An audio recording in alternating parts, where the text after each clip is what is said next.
একই নাম, একই নাম। পেজের নাম, ইউটিউবের নাম একই নাম।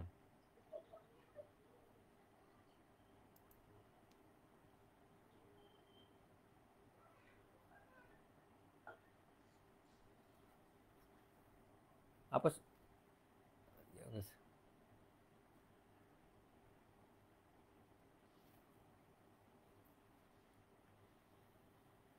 সম্মানিত দর্শক এবং যারা শুনছেন যে যেখান থেকে, সবাইকে আসসালামু আলাইকুম। বরাবরের মতো প্রতি শুক্রবারের আমাদের এই হোমিওপ্যাথিক আড্ডায় আমরা আবার আজকে হাজির হয়েছি আপনাদের সামনে। আশা করি আমাদের এই 1 ঘন্টার পর্বে সবাই আমাদের সাথে থাকবেন এবং আজকের এই আড্ডা উপভোগ করবেন। যদি কারো কোনো মতামত থাকে তাহলে আপনারা মন্তব্য বক্সে লিখতে পারেন এবং আপনাদের কোনো পরামর্শ থাকলে সেগুলো জানাতে পারেন। আমরা পরবর্তীতে সেইভাবে আমাদের এই আড্ডাকে সাজাতে পারবো। এবং আপনাদের যদি কোনো রকমের কোনো ধরনের একটু উপকার হয়ে থাকে আমাদের এই প্রোগ্রামের মাধ্যমে, তাহলে আমাদের এই প্রোগ্রাম সার্থক হবে। আর যতটুকু ব্যর্থতা, সেই ব্যর্থতা আমাদের থাকবে। আমরা আপনাদের সাথে আমাদের এই পেজে থাকছি। আমাদের এই পেজের নামে আমাদের ইউটিউবেও আছে। যদি আপনারা পরবর্তীতে দেখতে চান তাহলে ইউটিউব থেকে অথবা আমাদের এই চ্যানেলে সেভ করা থাকবে। আপনারা আমাদের এখান থেকে দেখতে পারবেন, আমাদের এই পেজ থেকে, আবার ইউটিউব চ্যানেল থেকে আপনারা দেখতে পারবেন। এবং পরবর্তীতে যদি মন্তব্য কোনো বিষয়ে জানার ঘাটতি থাকে তাহলে মন্তব্য করলে আমাদের আড্ডা হবে পরের সপ্তাহে, মানে পরের শুক্রবারে। সেই আড্ডায় আপনাদের সেই সকল প্রশ্নের উত্তর দেওয়ার চেষ্টা করবো। বরাবরের মতো আজকে আমাদের আজকের মেডিসিনের নাম অ্যাগারিকাস মাছ। আজকে আমাদের আলোচক হিসেবে মুখ্য আলোচক হিসেবে থাকবেন জনাব ডাক্তার মোহাম্মদ আব্দুল মোতালিব। ডাক্তার আব্দুল মোতালিবকে আমি আজকে আলোচনা করার জন্য বিনীতভাবে অনুরোধ করছি। আসসালামু আলাইকুম। বরাবরের মতোই পূর্ব ঘোষিত আমাদের নির্ধারিত মেডিসিন সম্বন্ধে আলোচনা করছি। ধন্যবাদ সবাইকে, বিশেষভাবে সেলেনা ম্যাডামকে খুব সুন্দরভাবে উপস্থাপনা করার জন্য। তো আজকের বিষয়, আমি এই বিষয়টা লম্বা করছি না। এই বিষয়ে আজকের ওষুধটা যদিও ছোট কিন্তু অনেক গুরুত্বপূর্ণ একটা মেডিসিন। তো আমি আলোচনা শুরু করি। আজকের এই মেডিসিন নাম হচ্ছে অ্যাগারিকাস মাস্কিউরাস। এটি উৎস হচ্ছে উদ্ভিদ থেকে, আর এটি প্রবীণ করেছে ডক্টর হ্যানিম্যান নিজেই। মায়াজমের দিক থেকে আমরা যদি দেখি তাহলে এর প্রভাব যথেষ্ট সোরিক, সাইকোটিক, সিফিলিটিস, টিউবারকুলার যথেষ্ট কার্যকারী। তার মধ্যে সাইকোটিকটাতে প্রভাবটা একটু বেশি। মায়াজমের দিক থেকে আমরা যদি দেখি তাহলে এই উদ্ভিদটা যে ছত্রাক থেকে উৎপত্তি হয় তার ভিতরে নানা ধরনের বিষাক্ততা থাকে, নানা ধরনের বিষাক্ত পদার্থ থাকে। এগুলোর মধ্যে সব থেকে উল্লেখযোগ্য যেটা পদার্থ সেটা হলো মাস্ক্যারিন। এটি বিষাক্ত লক্ষণ প্রয়োগ করার সঙ্গে সঙ্গে এটা প্রকাশ পায় না। সাধারণত 12 থেকে 14 ঘন্টা পরে এর লক্ষণ প্রকাশ পায়।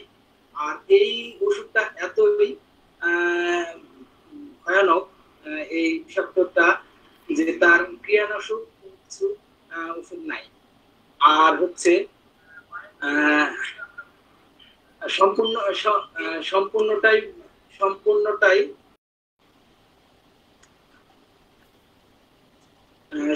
সম্পূর্ণটাই লক্ষণ ভিত্তিক ভাবে এর ক্রিয়ানাশকটা প্রতিকার করতে হয়। আর প্রথমে আমার এই বিষয়টাতে একটু হাসি পাইছে।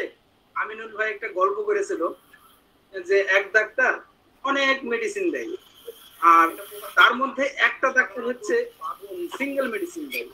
তো ওই সিঙ্গেল মেডিসিন যে ডাক্তার একটা রোগীকে প্রয়োগ করে, তো ল্যাকেসিস প্রয়োগ করেছে, আর রোগী বলছে ওরে বাবা আমাকে ল্যাকেসিস প্রয়োগ করেছে, এর তো ক্রিয়ানাশক নাই, আমি তো শেষ, আমার শরীরটা বিষাক্ত করে দিয়েছে। হ্যাঁ, আর যে ডাক্তারের সাথে পরামর্শ করছে সে ডাক্তার কিন্তু আবার একসাথে 10-15টা 20টা 30টা ওষুধ দেয়। হ্যাঁ, তো যাই হোক, এই প্রসঙ্গে আমি আর যাচ্ছি না। তো এই কথাটা আমার হঠাৎ মনে পড়ে গেল যে এই ওষুধের কোনো ক্রিয়ানাশক ওষুধ নাই। তো তো যখন ক্রিয়া প্রকাশ করবে তখন সম্পূর্ণটাই লক্ষণ ভিত্তিতেই কীটনাশকটা প্রয়োগ করতে হবে। আর এই ওষুধটার বেশ কয়েকটা লক্ষণ, তার মধ্যে আমরা যদি 5-6টা লক্ষণটা মনে রাখতে পারি তাহলে এই মেডিসিনটাকে আমরা সহজেই চিনতে পারবো। তার মধ্যে 1 নাম্বার হচ্ছে অঙ্গ প্রত্যঙ্গ অনিচ্ছাকৃতভাবে নড়াচড়া করবে অথবা হচ্ছে আক্ষেপ করবে, মেরুদণ্ডতে স্পর্শকাতরতা, রোগ আক্রমণ করবে আড়াআড়ি ভাবে, আর হচ্ছে দেহের গরম এবং ঠান্ডা সূচালো বোধ ফোটানোর অনুভূতি করবে, আর রোগীটা অত্যন্ত শীতকাতর। এই মূলত 5টা লক্ষণ যদি আমরা ধরে রাখতে পারি, মনে রাখতে পারি, তাহলে এই মেডিসিনটাকে আমরা সহজে প্রয়োগ করতে পারবো। তবে এটার ব্যাখ্যা বিস্তারিত বা আরো ইন্টারাপ্ট করছি আমি, মাত্র এই 5টা লক্ষণ, তো যেহেতু মাত্র 5টা লক্ষণ, আমাদের যারা দর্শকরা আছে, যারা শুনছে আমাদের ভিউয়ার্স, তাদের জন্য যদি আরেকবার রিপিট করে বলতেন তাহলে পারে মনে হয় দর্শকদের জন্য বা যারা আছে এখন লাইভে তাদের জন্য আর কি উপকৃত হতো তারা। আচ্ছা, ধন্যবাদ। যদিও আমি লাস্টে আরেকবার রিপিট করতাম, তো আমি আবারও বলছি, অঙ্গ প্রত্যঙ্গ অনিচ্ছাকৃতভাবে নড়াচড়া করবে বা আক্ষেপ ভাবে ধরে থাকবে, এটা 1 নাম্বার কথা, প্রথম কথা। 2 নাম্বার হচ্ছে মেরুদণ্ডতে স্পর্শকাতরতা আছে, রোগটা আড়াআড়ি ভাবে আক্রমণ করবে, রোগটা দেহের গরম এবং ঠান্ডা সূচ ফোটানোর মতো অনুভূতি দেখা দিবে, আর রোগী অত্যন্ত শীতকাতরতা হবে। এইটা মূল লক্ষণ। এর ভিতরে আরো অন্যান্য লক্ষণ আছে, তার মধ্যে আরো যদি স্পেসিফিক ভাবে ধরতে যান তাহলে পরে আরেকটা লক্ষণ আছে, এই রোগী শয্যা সবসময় পরিত্যাগ করতে চায়, মানে শুয়ে থাকতে চাইবে না, শয্যা পরিত্যাগ করে। আমি এই বিষয়ে আসবো ইনশাআল্লাহ, ব্যাখ্যাতে যখন যাব তখন আমি আসবো। তো আর এগেরিস কাস্টের এবার আমরা একটু বিস্তারিতের মধ্যে আসি, তাহলে আমরা আরো ভালোভাবে উপলব্ধি করতে পারবো। এই 5টা লক্ষণ বললাম, তার মধ্যে আরো দুইটি লক্ষণ মানে খুব বেশি প্রাধান্য পায় বা বর্তমানে প্রায় থাকে, মানে এগেরিস কাস্টের রোগী পাইলেই এই 2টি লক্ষণ প্রায় থাকে। মানে 100% যদি এগেরিস কাস্টের 100টা রোগী যদি আসে তাহলে প্রায় দেখা যায় যে এই 2টি লক্ষণ 80 জনের মধ্যেই থাকে। তার মধ্যে শরীরের বিভিন্ন অঙ্গ প্রত্যঙ্গ মুচড়ানো ভাব হয়, যে অনেকেই বলে না গা মুচড় দেয় না, এই গা মুচড় একটা ভাব। আবার হচ্ছে কম্পন, মানে যেটা আমি বললাম যে নড়াচড়া করে, এই কম্পন, এটা হচ্ছে একটা বিশিষ্ট। আর মাংসপেশি খিঁচুনি এবং হাত পায়ে মাঝারি ধরনের অথবা মৃদু কম্পন তৈরি করে। এই 2টা লক্ষণটা প্রায় থাকে, মানে 100টা রোগীর মধ্যে কম বেশি 80টা রোগীর মধ্যে এই 2 লক্ষণটা প্রায় প্রকাশ পাওয়া যায়। তো যাই হোক, আপনাদের মাঝে আরো একটা বিষয়ে বলি, এগেরিস কাস্টে যদি খুব চিনতে পারেন, মানে এগেরিস কাস্টকে যদি চিনতে হয় তাহলে একটা রোগ সম্বন্ধে আমাদেরকে আগে জানতে হবে, তাহলে পরা এই এগেরিস কাস্টটাকে খুবই সুন্দরভাবে আপনারা উপলব্ধি করতে পারবেন যে আসলে এই রোগটার সাথে এই মেডিসিনটা খুবই গুরুত্বপূর্ণ। তো যাই হোক, আমি সেই রোগের সম্বন্ধে আমরা বাংলা ভাষায় বলে থাকি যে রোগটা, সেটা হলো যে কোরিয়া রোগ। আপনারা যারা হোমিও বাংলা মেথড বাংলা লেখালেখি বই পড়েন, সেই বইয়ে আপনারা প্রায় লেখা থাকবে যে কোরিয়া রোগ। এটা আসলে কেউ বোঝেই না যে আসলে কোরিয়া রোগটা কি। তো কোরিয়া রোগটা মূলত এটা হচ্ছে কোরিয়া শব্দটা এসেছে গ্রিক শব্দ কোরিয়া থেকে, যার অর্থ হচ্ছে নাচ বা নড়াচড়া। রোগ রোগ হাত পা মুখ মুখ মুখ চোখ শরীরের বিভিন্ন অংশ নড়াচড়া করতে থাকে, আর এটাকেই কোরিয়া রোগ বলা হয়। বা আমরা আরেকটা আরেকটা কথা বলতে পারি, এই কোরিয়া রোগটা হলো মূলত স্নায়ু রোগ। আচ্ছা, হ্যাঁ, এটা হচ্ছে স্নায়ু রোগ বা নিউরোলজিক্যাল এই রোগটা। একটা মিনিট, মানে আপনাদেরকে না দেখতে পেলে আমি আবার কথা বলতে ভালো পারি না। তো নিউরোলজিক্যালি এই রোগটা হচ্ছে, যার অর্থ হচ্ছে যেখানে অনিচ্ছাকৃতভাবে হাত পা মুখ শরীরের বিভিন্ন অংশে অস্থিরভাবে নড়াচড়া করতে থাকে। এই নড়াচড়া দ্রুত ও অনিয়ন্ত্রিতভাবে আকস্মিকভাবে হয়ে থাকে। আর এই আকস্মিক বা অস্বাভাবিক নড়াচড়াকে আরেকটা ভাষায় মেডিকেল টার্মে ইনভলন্টারি মুভমেন্ট এই শব্দটা প্রয়োগ করা হয়। তো আমরা এই কোরিয়া রোগটার কারণ বিষয়টা আগে আমরা জানি, তারপরে আমরা ডিটেলসে যাব আর কি। এই কোরিয়া রোগের মানে আমি তো বললাম যে কোরিয়া রোগটা কি, আর না বুঝতে কোনো সমস্যা আছে ম্যাডাম বলেন? কারো কোনো যদি এই বিষয়ে বলতে থাকে, যে যদি বুঝতে সমস্যা থাকে তাহলে আমাকে বলতে পারেন। সেরেনা আপা মিউট করা আছে, আপনাকে শোনা যাবে না। কিছু বলছিলেন? এবার শোনা যাচ্ছে? আমি আবার বুঝিয়ে দেব ইনশাআল্লাহ। সেরেনা আপা কিছু বলেন। স্যার, অনেক সুন্দর আলোচনা হচ্ছে। আমার মনে হয় যে লক্ষণ সমূহ একেবারে পরিষ্কার আমাদের দর্শকদের কাছে। এবার আমরা কারণগুলো আর কি জানবো। হ্যাঁ, কারণ এই কোরিয়া রোগের বিভিন্ন কারণবশত হয়ে থাকে। তার মধ্যে রিউম্যাটিক জ্বর বা আমরা বাংলা ভাষাতে বাত জ্বর বলে থাকি।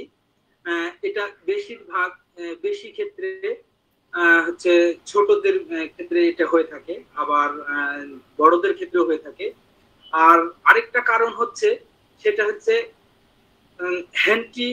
হ্যান্টিংটনসের যে ডিজিজ আছে বা বংশগত স্নায়বিক রোগ, যেটা সেই রোগের কারণে হয়ে থাকে। গর্ভ অবস্থায় হরমোনের পরিবর্তন জনিত কারণে এই রোগটা হয়ে থাকতে পারে। ড্রাগ নিলে বা বিষাক্ত যে কোনো কারণে বিষাক্ত যদি তার শরীরে দেখা দেয়, সেক্ষেত্রে দেখা দিতে পারে। স্ট্রোক এবং মস্তিষ্কের আঘাতপ্রাপ্ত কারণে এই রোগটা দেখা দিতে পারে। তারপরে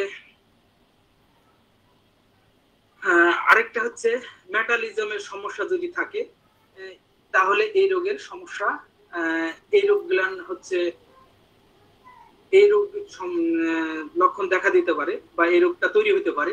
তো এই রোগটা হয়েছে আমরা চিনব কিভাবে? তো এই চিনার ক্ষেত্রে আমরা কিছু লক্ষণ যা পাই, সেটা হচ্ছে আর আরেকটা কথা, আমি এই বিষয়ে একটু আমিনুল ভাইয়ের সাথে পার্সোনালি ভাবে আমি কথা বলেছিলাম যে নিদানগত ভাবে কিছু লক্ষণ আছে। নিদানগত ভাবে কি, যে রোগের লক্ষণ, মানে একটা রোগ যখন হবে তখন তার কিছু লক্ষণ আছে, সেটা হচ্ছে লক্ষণ। আর আমাদের ঔষধি কিছু লক্ষণ আছে। তো নিদানগত লক্ষণের মাঝে আমরা যদি ঔষধি লক্ষণের মিল খুঁজে পাই বা অন্যান্য কিছু আমরা খুঁজে পাই, তাহলে সেই ক্ষেত্রে আমরা মানে সেই মেডিসিনটা দিব। কিন্তু কমন কিছু লক্ষণ আছে যে রোগ হোক না কেন। যেমন এই রোগটা হলে আমরা আকস্মিকভাবে অনিয়ন্ত্রিতভাবে হাত পা নড়াচড়া, এটা 1 নম্বর লক্ষণ। আর এই অ্যাগেরিকাসের যে লক্ষণ, এই রোগের সাথে প্রায় হুবহু মিল আছে, এরকমটি ভাবে এতটাই মিল। তো 1 নম্বর লক্ষণটা আমি বলি, আকস্মিক ও অনিয়ন্ত্রিতভাবে হাত পা নড়াচড়া করে, মুখে অস্বাভাবিক মুখ ভঙ্গি করে বা কথা বলতে পারে না, মানে এতটাই মুখ ভঙ্গি করে যে স্বাভাবিকভাবে সে কথা বলতে পারে না। যেমন চোখটাও তার স্বাভাবিকভাবে তার দেখতে সমস্যা হয়, অথবা জিহ্বার নড়াচড়ার কারণে সে স্বাভাবিকভাবে কথা বলতে পারে না বা জিভটা বের হয়ে চলে আসে, এরকম কিভাবে।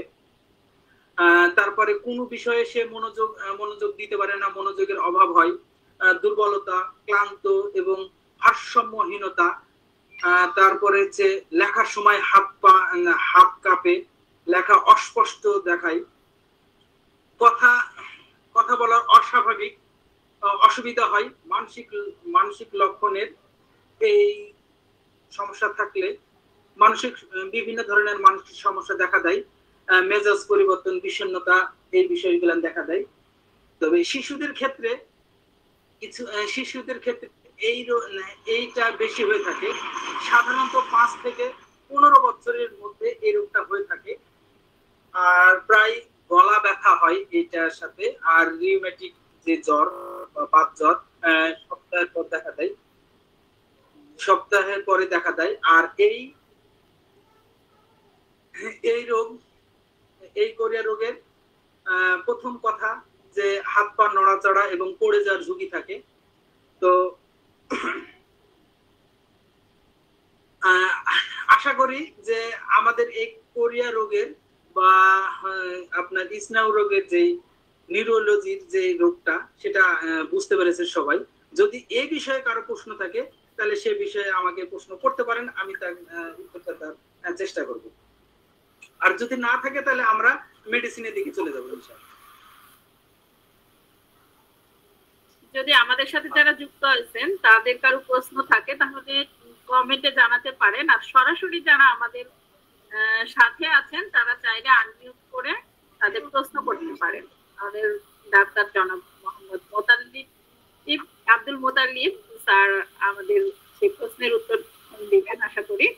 আর মোটামুটি তিনি লক্ষণ সমূহ যেগুলো আলোচনা করেছেন এবং কারণ সমূহ যেগুলো আলোচনা করেছেন এই মেডিসিনের, আমার মনে হয় যে আর আলোচনার তেমন কোনো কিছু নাই। খুব বেশি গুরুত্বপূর্ণ যে বিষয়গুলো সেগুলো চলে এসেছে অলরেডি লক্ষণ এবং কারণের মধ্যে।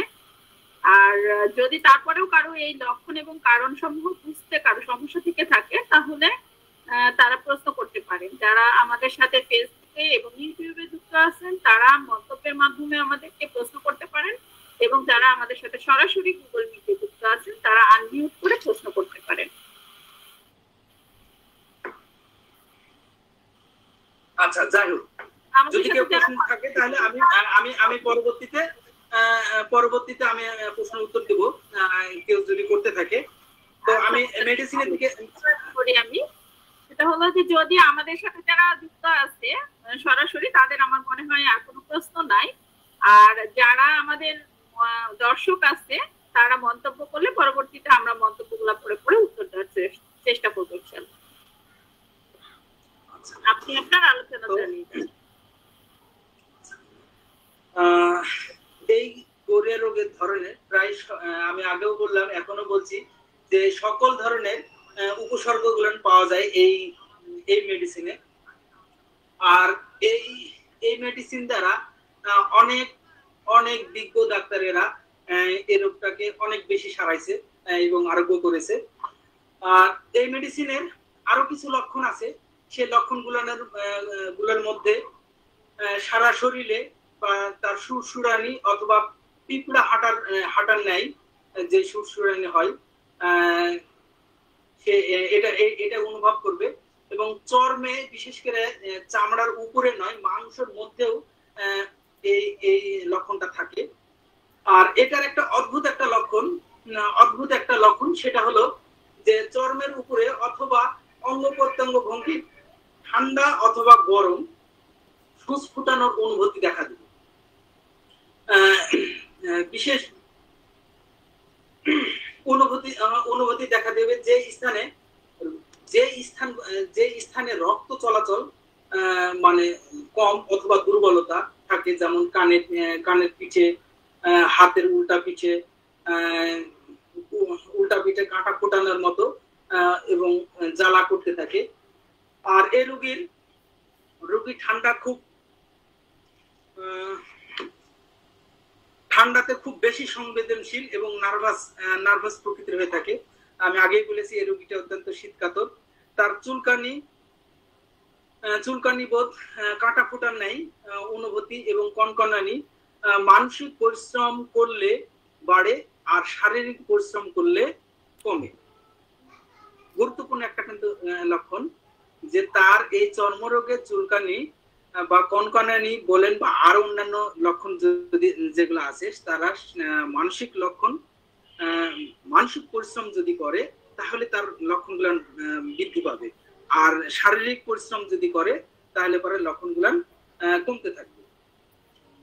তারপরে দেহের যে কোনো উপসর্গ বিশেষভাবে স্পাইনাল কর্ড বা যে মেরু মজ্জা যেটা সেই সংক্রান্ত যৌন সংগ্রামের পরে এটা বৃদ্ধি হয় বা সহবাসের পরে এটা এই রোগটা বৃদ্ধি পায়, মাজার যে স্পর্শকাতরতা। এই আর আগে আরেকটা কথা বলেছি যে এই রোগ সর্বদাই শয্যা ত্যাগ বা বিছানা পরিত্যাগ করতে চাই, উঠে বসতে চাই। এই বিষয়ে এটা এতটাই গুরুত্বপূর্ণ লক্ষণ যে বিশেষ করে এই একটা লক্ষণের উপর ভিত্তি করে যেটা বাংলার কেন্ট বলা হয় নীলমণি ঘটক, তার একটা রোগী লিপি আছে যে একটা রোগীর বিশেষভাবে কলেরা রোগের প্রথম দিকে যখন অবসন্নতা এবং পায়ের ডিমের দিকে আক্ষেপ দেখা দেয়, তখন তিনি যে মেডিসিনটা দিয়েছিলেন কিউপ্রাম যে মেডিসিনটা ওইটা দিয়েছিল, কিন্তু বিষয়টা এরকমই যে তার আক্ষেপ এবং অবসন্নতা কিছুটার জন্য কমে, কিন্তু 4 থেকে 5 ঘন্টা পরে তার নতুন কিছু লক্ষণ দেখা দেয়। সেই লক্ষণটা হচ্ছে চোখের সামনে লাল লাল এবং বিড়বিড় করে, সামান্য বা খারাপ ভাষাতে সে বকতে থাকে। আর আরেকটা বিশেষ লক্ষণ সেটা হলো যে এই বিছানা ত্যাগ করে, মানে যে শয্যাতে সে শুয়ে থাকে, যে মেডিকেলে যে জায়গাতে শুয়েছিল সেই জায়গা থেকে বারে বারে সে উঠে আসতে চাচ্ছে এবং তাকে জোরপূর্বক ভাবে শোয়ানোর চেষ্টা করা হচ্ছে, কিন্তু সে থাকছেই না। তো জাস্ট এই লক্ষণের উপর ভিত্তি করে তাকে অ্যাগ্রিসকাস 200 দেয়। তার 200 দেওয়ার পরে চমৎকার একটা মানে রেজাল্ট, প্রায় 15 থেকে 20 মিনিটের মধ্যে রোগী শান্ত হয়ে যায়। তাহলে এটা এই লক্ষণটা অত্যন্ত খুবই খুবই খুবই গুরুত্বপূর্ণ একটা লক্ষণ। তো আমি বরাবরের মতোই মানসিক লক্ষণের কথাটা আগে বলি, কিন্তু এ বেকার মানসিক লক্ষণটা ছাড়া পড়ে গেছে। তো মানসিক লক্ষণ তেমন নাই, অল্প কিছু মানসিক লক্ষণ আছে। তার মধ্যে অ্যাগেরিকাসের অত্যন্ত মানসিক লক্ষণ হচ্ছে অ্যাগেরিকাসের অত্যন্ত পরিবর্তনশীল এবং অত্যন্ত মানসিক পরিশ্রম অথবা দীর্ঘকাল পড়াশোনা করার পর তার অবসাদ এবং অন্যান্য লক্ষণগুলো উপসর্গ দেখা দেয়। সে মনে করে মস্তিষ্কটা ধীরে ধীরে বাড়তে থাকে এবং ধীরে ধীরে তার হচ্ছে বর্ধনশীল মনে করে, মানে হচ্ছে তার মানসিক যে প্রভাবটা বা মানসিকতাটা সেটা তার আস্তে আস্তে প্রভাবিত হয় বা বিকাশ লাভ করে। যেমনটি আমরা বলি যে ক্যালকেরা কার্ভে দ্রুত গতি হাঁটতে বিলম্ব হয়, আবার নেট্রামিয়রে কথা বলতে একটু বিলম্ব হয়, ঠিক তদ্রূপই এই অ্যাগ্রিকাস্টের লক্ষণটা হচ্ছে তার বুদ্ধিবৃত্ত যেটা সেটা বিকশিত হতে একটু দেরি হয়। যেমন সেলিনা ম্যাডাম খুব ভালো বুঝতে পারবে যে অনেক ছাত্র আছে তাদেরকে হাজারো বার একটা অঙ্ক বোঝানো হোক বা পড়া বোঝানো হোক বুঝতেই পারে না, বারে বারে ওকে বোঝানো হয়, তার বুদ্ধিবৃত্তিটা এতটাই কম, সে জিনিসটা কিন্তু সে পারে, তবে আস্তে আস্তে পারে। তো আবার অনেক অনেক দেখা যাবে যে ছোটবেলাতে অত্যন্ত কমা ছাত্র ছিল, এত কমা ছাত্র ছিল, কিন্তু পরবর্তীতে সে অত্যন্ত তুখার মেধা সম্পন্ন ব্যক্তি হয়েছে। ঠিক এই এই এগারিস কাস্টের রোগীরা তদ্রুপ এই কমিটি হয়ে থাকে। আর এগারিস কাস্টের যৌবন আসার পূর্বে বিশেষভাবে বালিকা যারা স্নায়ু দুর্বল থাকে বা যাদেরকে অপমান করলে বা উত্তেজিত হলে বা মানসিক আবেগের ফলে অজ্ঞান হয়ে যায়। অনেক আমি বলেছি যে এই রোগ কোরিয়া যে রোগটা হয় সেটা সাধারণত 5 থেকে 12 বছরের মধ্যে হয়। এই রোগীটাও ঠিক তদ্রুপ ওই সকল বালিকাদের ক্ষেত্রে যারা স্নাবিক দুর্বল, অপমান সহ্য করতে পারে না এবং উত্তেজিত এবং মানসিক পরিশ্রম করলে অজ্ঞান হয়ে যায়, আবার মানসিকটা সে ধীরে ধীরে বিকশিত হয়। যে সকল শিশুরা, আমি এই কথাটা বললামই, যে সকল শিশুরা মনে রাখতে পারে না, বারে বারে ভুল করে, ধীরে ধীরে শিক্ষা লাভ করে, আর এদের মনোজগৎ প্রায় প্যারালাইসিসের মতো বলা যায়, তার মনোজগৎটা একদম প্যারালাইসিস হয়ে যায়। হ্যাঁ, নার্ভাস ধরনের লোকেরা বিশেষ করে লেখাপড়া করার সময় তারা বানান ভুল করে। কেমন বানান ভুল করে? তারা লিখতেও বানান ভুল করে, তারপরে হচ্ছে পড়তেও বানান ভুল করে। এমনকি পড়তে বানান ভুল করে সে পড়তে আর পারে না, মানে স্বাভাবিকভাবে যে তারা লেখাপড়া করে চলে যাবে, সে কিন্তু এইভাবে লেখাপড়া করতে পারবে না।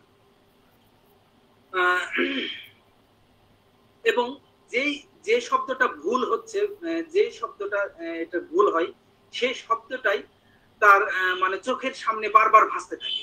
এই ভাষার জন্য সে ভালোভাবে পড়তে বা লিখতে পারবে না, এই জন্য বারবার সে এটা ভুল করে দিবে। আর এগেনস্ট স্পেকট্রামের রোগীরা অত্যন্ত অলস হয়ে থাকে এবং বোকাশোকা লোক হয়ে থাকে। একটু ভাই মানে গলাটা শুকিয়ে গেছে।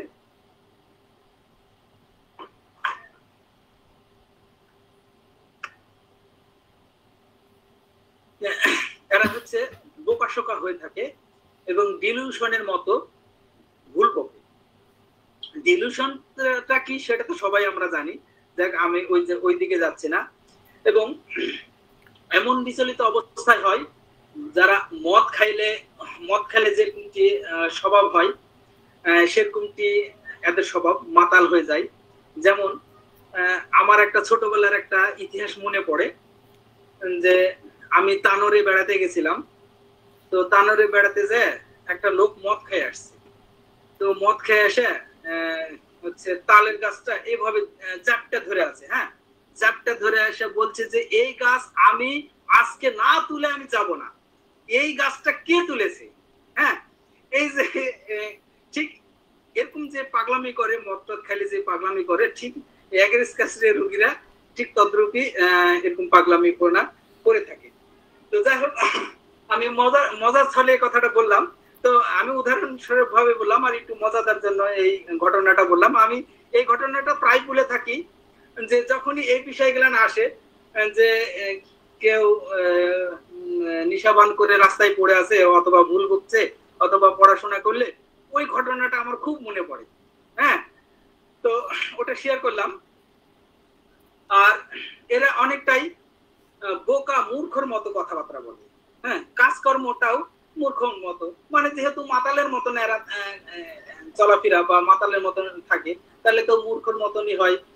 আবার হচ্ছে মূর্খর মতনই কাজ কাম করবে।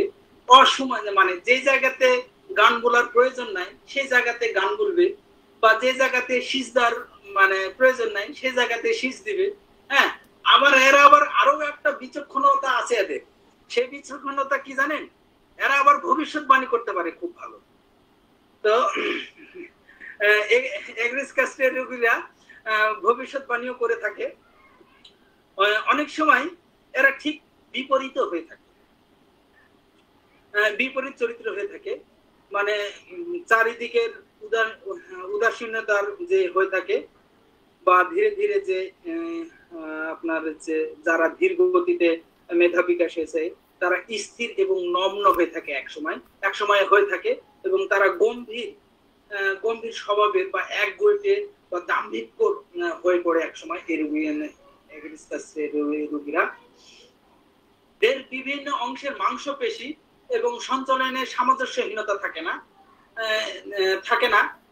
বিশেষ করে অনেক যারা মহিলা থাকে তারা রান্না বান্না কাজ করতে গেলে তো তাদের হাতে সব সময় কিছু না কিছু লাগবে, হয়তো লবণের কোটা লাগবে বা আর অন্যান্য কিছু লাগবে বা একটা জিনিস নিবে, সেটা যেভাবে একটা মানে ধরতে হয় সে ধরার যে অনুভূতিটা তাদের কাজ করতে থাকে না। মানে ভাই কিছু বললেন আমিনুল ভাই? মানে একটা যে ধরলে পারার যে একটা শক্তি থাকে বা একটা অনুভূতি থাকে, যে সাপোজ আমার হাতে যে মশা কামড়ালে এটা তো ব্রেনে সিগন্যাল দেয়, তাই না? তো ঠিক আমি একটা জিনিস ধরলে পারা তো এটা ব্রেনে যে সিগন্যাল দিবে, এই সিগন্যালটা তাদের দেয় না ওইভাবে, তখন হাত থেকে ওই জিনিসটা পড়ে যায় বা অসামঞ্জস্যতা দেখা দেয়, ধরতে পারে না। আর আমি পূর্বে বলেছি, এখনো বলছি আবারও, এটা হচ্ছে মস্তিষ্কের এবং স্পাইনাল যে কর্ড আছে এটার মধ্যে সামঞ্জস্যহীনতা থাকে। হাত পায়ের আঙ্গুলগুলো হচ্ছে বিশৃঙ্খলা দেখা দেয়, কোন জিনিস ধরতে পারে না।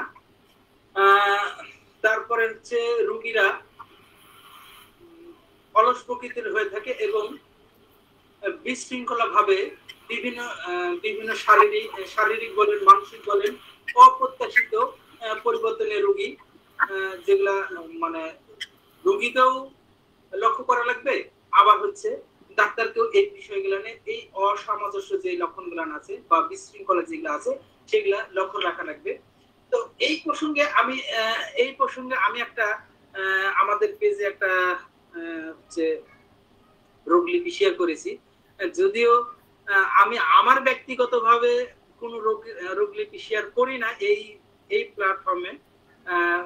তো আজকে আমি দিলাম যে গত ইয়াতে যেহেতু আমি রোগটা দিয়েছি, তো এই রোগটার আমি মূলত দুইটা লক্ষণের উপরে ভিত্তি করে এই ওষুধটা দিয়েছি।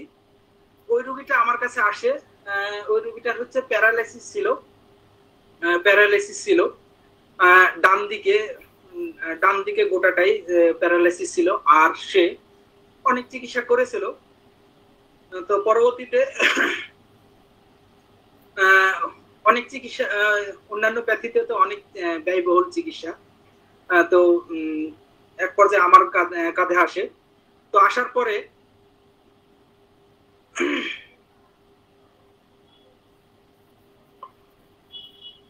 পরে আমি বিভিন্ন রোগলিপি করলাম, করার পরে আমি ওকে একটা জিনিসটা দেখছি, সে কোনো জিনিস ধরতে পারছে না, যে আমাকে যে টাকা দিবে টাকাটাও সে হাত থেকে ফেলে দিচ্ছে। এটা একটা গুরুত্বপূর্ণ একটা লক্ষণ আমি উপলব্ধি করেছি। আর ওই এই কথাটাও বলেছে যে আমি কোনো কিছু ধরতে পারি না। আর আরেকটা কথা হলো যে সব সময়ের জন্য এই বুকে বলেন পিঠে বলেন চুলকানি অনুভব করে, যে কোনো কিছু পোকা হাঁটার মতো অনুভব করে। এই দুইটা লক্ষণের উপর ভিত্তি করে আমি এগারেজ কাজ দিয়েছিলাম। আরো অন্যান্য লক্ষণ ছিল, তার চর্মরোগ চাপা পড়েছিল। তো যাই হোক আলহামদুলিল্লাহ আমি এক পর্যায়ে রোগীকে বললাম যে আপনি পুরোটাই ভালো হয়ে যাবেন যদি আপনার ওই চর্মরোগটা আবার ফুটে বের হয়। তো আলহামদুলিল্লাহ এই এগারেজ কাজের রোগীরা আমি 200 দিয়েছিলাম।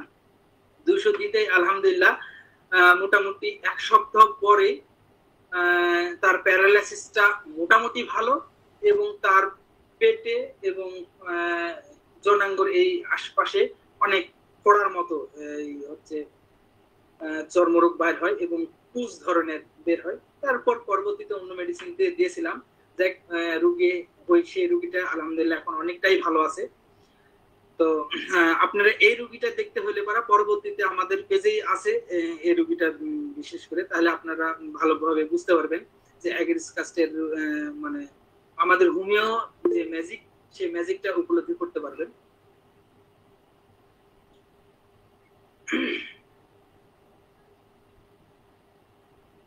তো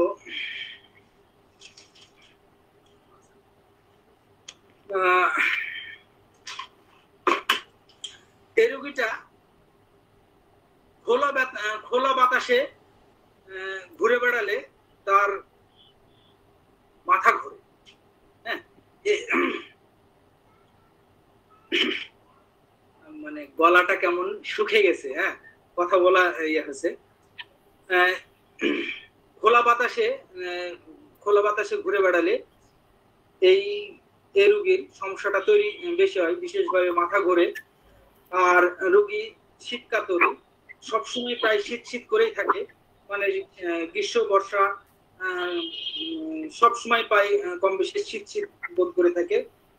কোনো এই রোগীটাকে যদি কোনো কাজ করতে দেয় বা কোনো কাজ যদি করে, তার ঠিক বিপরীত অবস্থানে সে বসবে, আর এই রোগীটার আরো একটা হচ্ছে লক্ষণ, সেটা হলো যে বিশেষভাবে মানসিক লক্ষণ গুলান সকালের দিকে বাড়ে, আর সন্ধ্যার দিকে সে অত্যন্ত ফুরফুরে মেজাজে থাকে এবং ভালো থাকে। তো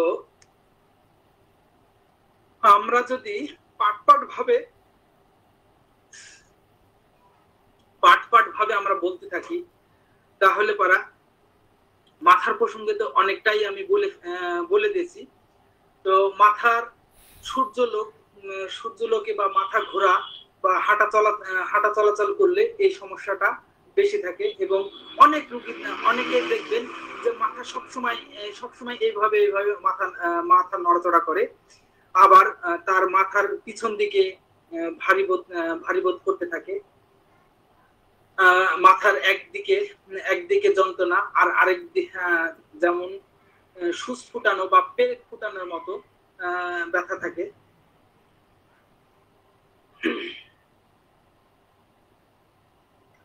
তারপরে অনেক সময় টেবিলে বসে থেকে কাজ করার সময় তার মাথাতে অস্বস্তি বোধ বেদনা করতে থাকে। বরফের ন্যায় ঠান্ডা অনুভূতি সে মাথাতে করতে থাকে, এবং মাথার গরম চাপ দেওয়ার ইচ্ছা বোধ করতে থাকে। আবার চোখের বিষয়ে আমরা যদি বলি, আমি এর আগে মোটামুটি চোখের বিষয়ে আমি কথা বলেই দিয়েছি। তার মধ্যে যে কারণে পড়তে তাদের অসুবিধা হয়, কারণ অক্ষরগুলি লড়াচড়া করে, তাদের ভুলবশত মানে চোখটাতে বিদর্শিতা হয়, মানে দর্শনটা দুইটি দেখতে পায়, এজন্য তাদের বানান ভুল হয়, দৃষ্টিশক্তি অস্বচ্ছতা হয়, কম্পন বোধ করে, আর চোখে কুয়াশাচ্ছন্ন বোধ করে। তারপরে হচ্ছে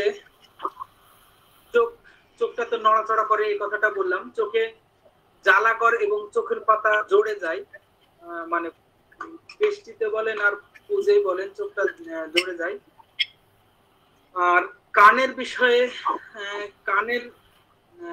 বিষয়ে বলি, কানে অত্যন্ত জ্বালা করে, চুলকানি থাকে, ঠান্ডা অনুভূতি বা ঠান্ডা জমে থাকা ন্যায় অনুভূতি করে, কানের চারিপাশে নতুন কানটা নড়াচড়ার অনুভূতি করে, কানে বিভিন্ন ধরনের শব্দ শুনতে পাই।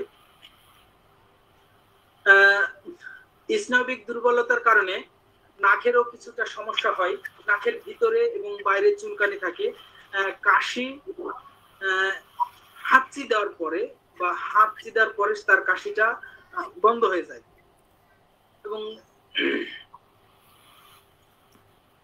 নাকের যে স্রাবটা সেটা কালচে বর্ণের এবং দুর্গন্ধযুক্ত রক্ত মিশ্রিত স্রাব হয়ে থাকে। বয়স্ক ব্যক্তিদের নাক থেকে রক্তস্রাব হয়, নাকের ভিতরে এবং মুখের ভিতরে ক্ষতের বেদনা থাকে।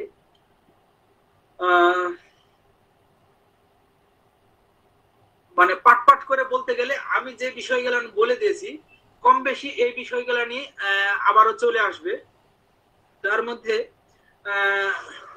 আমি একটু বলতে এভাবে বলি মেয়ে সংক্রান্তের বিষয়ে একটা গুরুত্বপূর্ণ একটা কথা আছে, সেটা হচ্ছে যে আমরা গদ বাঁধা নিয়ম অনুপাতে আমরা চিকিৎসা করে থাকি, যে বিশেষ করে মেয়েদের ক্ষেত্রে যে স্ত্রী লোকের যে জরায়ুটা নিচের দিকে ঠেলা মারার মতো যে অনুভূতি দেখা দেয়, আমরা সাধারণত পালসেটিলা সিপিআর কথাটা চিন্তা করে থাকি।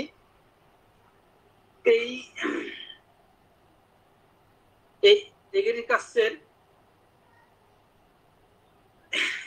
এগেরিকাসের এই ঠিক এরকমটি ধরনের লক্ষণ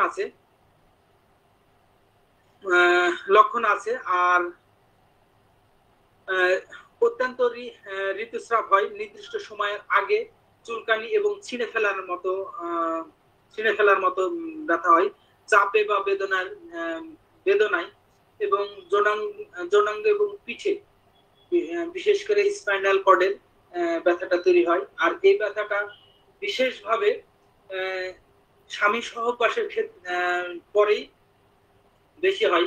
এদের সাদা স্রাবও আছে, এদের অত্যন্ত তীব্র চুলকানি, এই সাদা স্রাবের পরে অত্যন্ত চুলকানিও থাকে।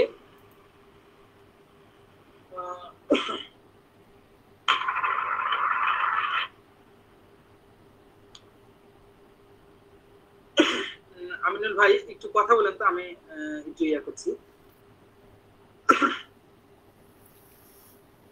আচ্ছা, আলোচনা তো মোটামুটি হয়েই গেছে, প্রায় শেষের দিকে আব্দুল মোতালেব ভাইয়ের।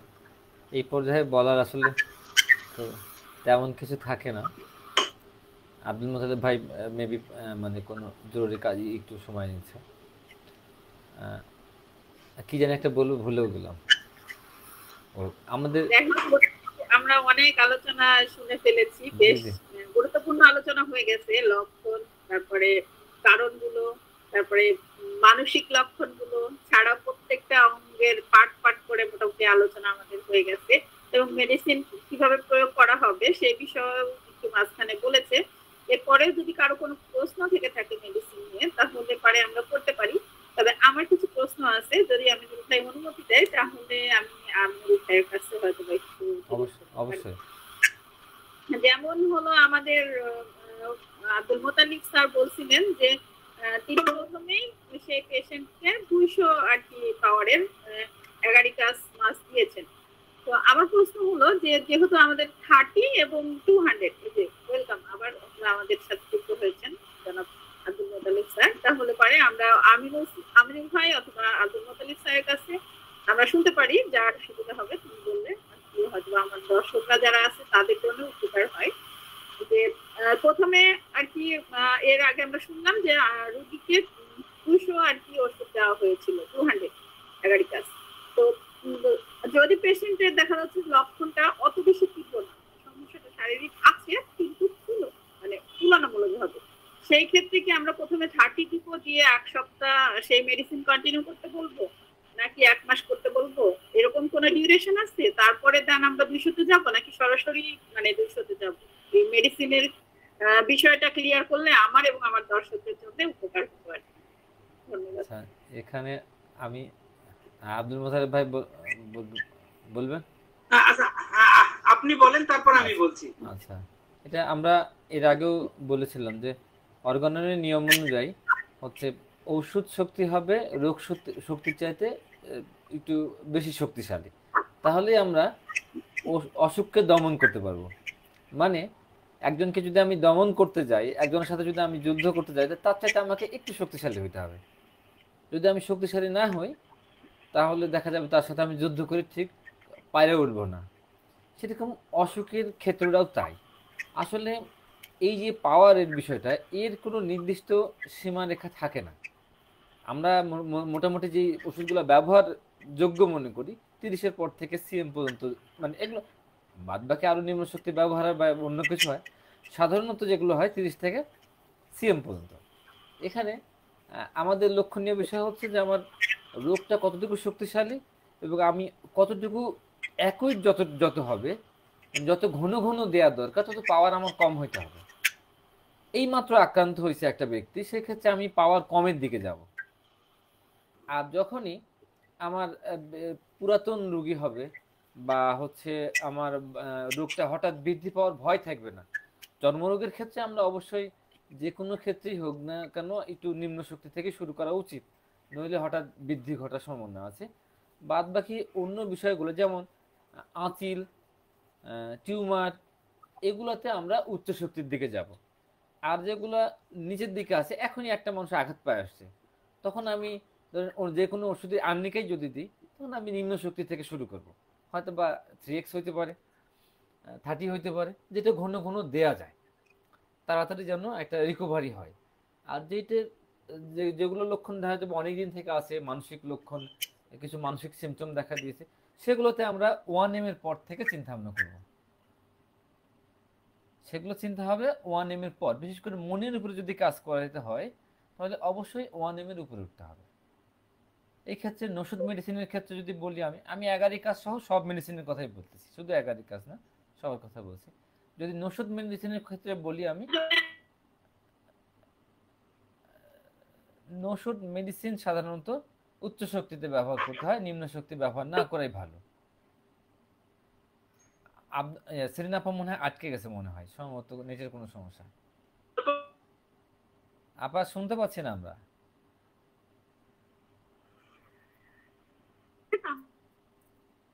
শোনা যায় না, আপনার নেটের মনে হয় সমস্যা হয়েছে। এখন আমি আমার কথা শেষ করেছি, না পরে শুনে নিতে পারবে। এখানে বিষয়গুলো হচ্ছে ডাক্তারের অবজারভেশন, ডাক্তার কি মনে করতেছে, তার অবজারভেশনটা কি, রোগ শক্তিটা কতটুকু সক্রিয় মনে করছে, তার উপর নির্ভর করে। আমি যা এক্ষেত্রে আরেকটা কথা বলতে পারি, সেটা হচ্ছে আমরা জানি চর্মরোগ যদি মানুষের শরীরে, কারো শরীরে হয়, সেখানে যদি আমরা কোনো বাহ্যিকভাবে কোনো মলম ব্যবহার করি, তাহলে সেটা ভিতর দিকে টান নেয়, মানে অপেক্ষাকৃত দুর্বল যে অঙ্গগুলো আছে শরীরের ভিতরে, সেই দিকে যে আক্রমণ করে। এটা সিস্টেম। কখনো যদি কোনো সমস্যা, সবচেয়ে দুর্বল অঙ্গগুলোতে সমস্যা হয়। তো এইটা যত, এটা কিন্তু আরেকটা মজার বিষয় হচ্ছে যে যদি চর্মরোগ থাকে দীর্ঘদিন শরীরে, আমরা যদি মলম নাও লাগাই, যদি সেটা সময় বেশি সময় ধরে থাকে, তাহলে সেটা আস্তে আস্তে শরীরের অপেক্ষাকৃত দুর্বল অঙ্গগুলোর দিকে চলে যাবে। যেমন কারো যদি হার্ট দুর্বল হয়, হার্টে ধরে নেবে, কারো যদি কিডনিতে ধরার মতো সুযোগ থাকে, সেখানে চলে যাবে। তো সেই ক্ষেত্রে আহ, ওই দিকে টান নেবে। আমার মনে হয় আমি বোঝাতে পারছি বিষয়টুকু। সেলিনা আপা কতটুকু বুঝছে? সেলিনা আপার নেটের সমস্যা, আমরা সেলিনা আপা পরে শুনে নেবে আমাদের ইয়ার থেকে হচ্ছে। হ্যাঁ, সেলিনা আপা নেটের আব্দুল মোতালেব ভাই, এখন আপনি, আপনার কি আর কোনো কিছু বলার আছে? আমরা কি আচ্ছা, আলোচনা আমি যেহেতু সময়টা খুব কম, আমি সংক্ষিপ্ত হারে হালকা হালকা করে বলে দিই, তারপরে প্রশ্ন উত্তর থাকবে ইনশাল্লাহ। তার আগে সেলিনা আপার উদ্দেশ্যে বা দর্শকের উদ্দেশ্যে আমি বলে থাকি যে আমিনুল ভাই যথেষ্ট উত্তর দিয়ে দিয়েছে। যে কি মাত্রায় প্রয়োগ করব এই বিষয়ে মানে অনেক কথা আছে। হ্যাঁ, তার মধ্যে এক একটা ডাক্তারের এক এক ভঙ্গি। তো তারপরে যেটা সবচেয়ে বড় কথা, সে কিছু বলছিলেন। হ্যাঁ, আব্দুল মোতালেব ভাই, আমি সেলিনা আপার প্রশ্নের মধ্যে একটা অংশ ছিল, সেটা হচ্ছে আমার এখন মনে হয়েছে, যে তাকে বলেন যে উনি বলছেন যে কতদিন যাবত খাইতে দেব একটা ওষুধ, কতদিন যাবত খাবে, সেই একটা কথা ছিল। তো আমরা যতটুকু এই বিষয়ে অন্য কারো মত না, স্যামুয়েল হ্যানিম্যানের মতের কথা বলছি, যে যদি অসুখ একই হয়, যদি ঘন ঘন দিতে হয় আমাদেরকে কোনো ক্ষেত্রে, সেই ক্ষেত্রে ওষুধের পাওয়ার কম হবে। আমরা ওষুধটা অবশ্যই সরাসরি কোনো ওষুধ খাওয়ার কোনো অনুমতি হোমিওপ্যাথিতে থাকে না। মানে কেউ টাচ করে 2 ফোঁটা ওষুধ ডাইরেক্ট খাই নিল, এইভাবে খাওয়ার চাইতে এক মানে পানির ভিতর দিয়ে 10টা ঝাঁকি দিয়ে খাবে, এটাই সবচেয়ে উত্তম সিস্টেম। এইভাবে যদি আমরা বারবার খাইতে চাই, সেই ক্ষেত্রে আমরা সেখানে কোনো অ্যালকোহল মানে রেক্টিফায়ার স্পিড ব্যবহার করা দরকার নেই। সেটাতে স্পিড ব্যবহার করা ছাড়াই 10টা করে ঝাঁকি দিয়ে বারবার খাবে। আর এইরকম যদি না হয়, যদি কোনো ক্রনিক পেশেন্ট মানে সরি এত ঘন ঘন দেওয়ার দরকার না হয়, সেই ক্ষেত্রে আমরা একটা মেডিসিনকে সেটা সর্বোচ্চ 3 ডোজ ব্যবহার করতে পারি শক্তি বর্ধন রীতিতে। একই ওষুধ একই পাওয়ার বারবার সেবন চলে না, এটা অর্গাননের পরিপন্থী আর কি। একটা ওষুধ যদি আমি 30 ওষুধ দিই, আমি যদি 200 এগারিকাসের কথা বলি, 200 এগারিকাস আমি কাউকে দিব, সেই ক্ষেত্রে অবশ্যই আমাকে শক্তি বর্ধন যে রীতিটা আছে সেটা অনুযায়ী মানে আমি যদি এখন 200 খাই, এরপরে 10টা ঝাঁকি দিয়ে আরেকটু শক্তি বৃদ্ধি করার পরে আর 10 12 তিনটে ঝাঁকি, মানে 3 রকম ঝাঁকি দেওয়া যায়। তারপরে পরের দিন হয়তো বা তারপরে একটু বেশি, তারপরের দিন আরেকটু বেশি, এরপরে আমাকে অপেক্ষা করতে হবে। অপেক্ষা করার সময়কাল কত? যতদিন পর্যন্ত আমার আহ, ওষুধটা ক্রিয়াশীল থাকবে ততদিন পর্যন্ত আর আমি ওই ওষুধটা দিতে পারবো না।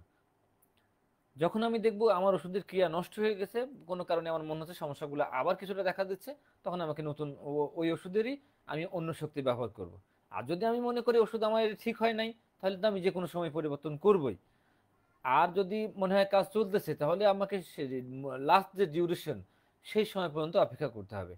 একটা ওষুধ আমি 200 পাওয়ার দিই আর 1 এম দিই, দেওয়ার পরে এই ওষুধটার যদি কারো মেয়াদ 30 দিন, কারো মেয়াদ 7 দিন, কারো মেয়াদ 60 দিন, 60 দিন যদি হয়, আর 60 দিন পর্যন্ত যদি আমার মনে হয় আমার রোগীর ভিতরে ওষুধের কাজ করছে, এটা ডাক্তার অবজারভেশন, এটা কেউ কাউকে দিতে পারবে না। এটা আসলে দূরদর্শিতার ব্যাপার, যার ভিতরে যতটুকু আছে।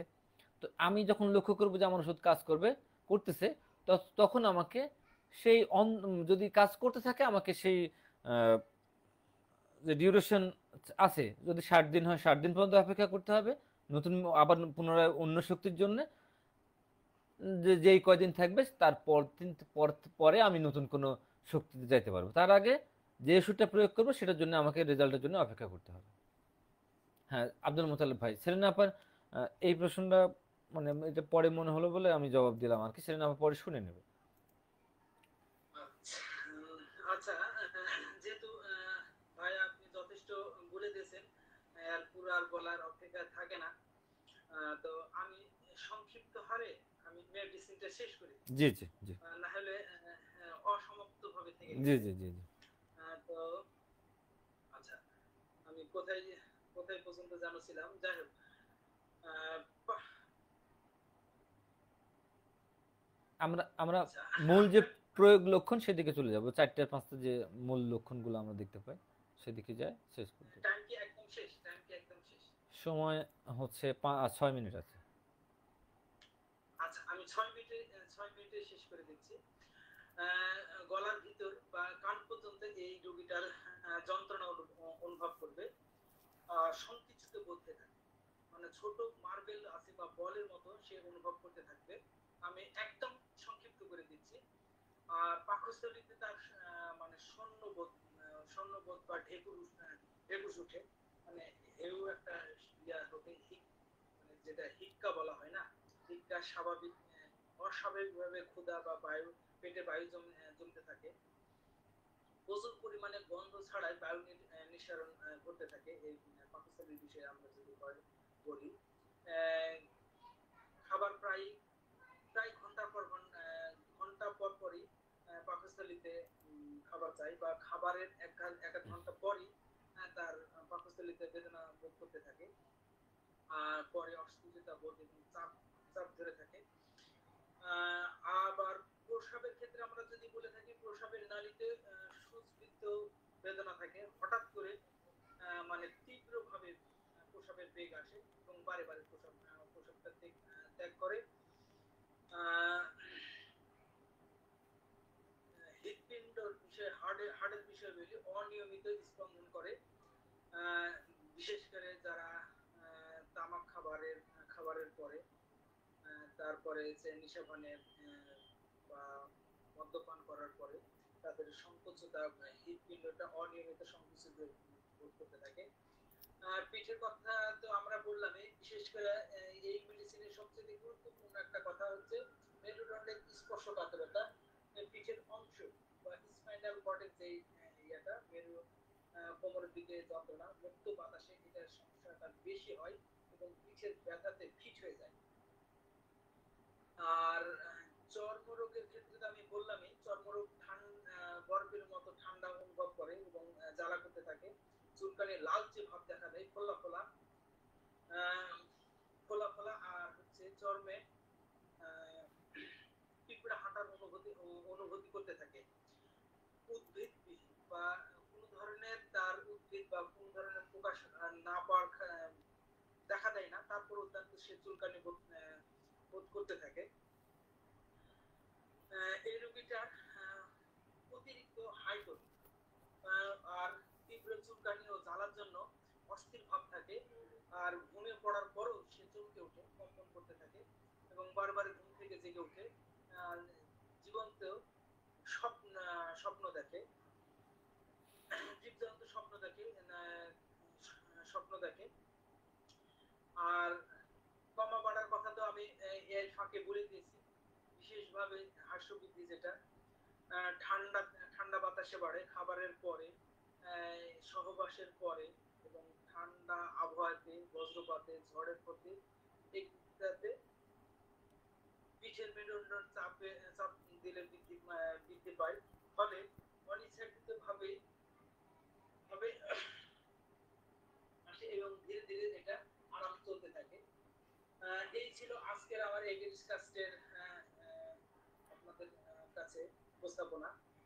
আর এই বিষয়ে যদি কারো কোনো বিষয়ে প্রশ্ন থাকে তাহলে অবশ্যই আপনারা কমেন্ট করতে পারেন, অথবা যে 2 মিনিট টাইম আছে সেই 2 মিনিটের মধ্যে আপনারা প্রশ্ন থাকলে আমরা কমেন্টের মাধ্যমে উত্তর দেওয়ার চেষ্টা করব। ধন্যবাদ আব্দুল মোতালেব ভাই আপনার সুন্দর আলোচনার জন্য।